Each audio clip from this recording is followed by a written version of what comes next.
নিরামিষ মেনুতে আজকে প্রথমেই আছে সজনে ফুল। সজনে ফুলটা আমি তৈরি করেছি, একটু হিং দিয়েছি প্রথমে, তারপরে বড়ি ভেজে নিয়ে আলু ভেজে নিয়ে সজনে ফুলটা দিয়ে দিই, আর একটু আদা বাটা দিই, নুন মিষ্টি দিয়ে, শুকনো লঙ্কা কিন্তু ফোড়নে দিই। আর একটু এতে দিয়েছি মুগ ডাল, একটু সামান্য ভেজে নিয়ে যেমন ডাল করি সেটা 1 চামচে, খেতে খুবই ভালো হয়। একটু সিদ্ধ করে নিই। আর এটা করেছি লবঙ্গ পোস্ত। লবঙ্গ পোস্ত করা খুবই সহজ। পোস্ত যেমন নর্মাল তৈরি করে তার মধ্যে এখানে একটু লবঙ্গকে আধগুঁড়ো করে দিয়ে দিতে হয়। এটা খুবই সুস্বাদু হয়, বিশেষ করে সর্দির মুখে। লবঙ্গর নিজস্ব স্বাদগন্ধেই এটা দারুণ লাগে।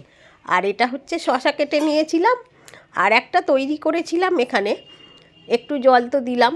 আর একটা জিনিস তৈরি করেছি সেটা হচ্ছে ফুলকপি আলু গাজর দিয়ে একটা রসা, নুন মিষ্টি এতেও যেমন লাগে দিই। আর এটা হচ্ছে একটু আমের চাটনি। শীতকালে আমাদের এখানে খুব ভালো কিন্তু আমও পাওয়া যায়, মানে কাঁচা আম।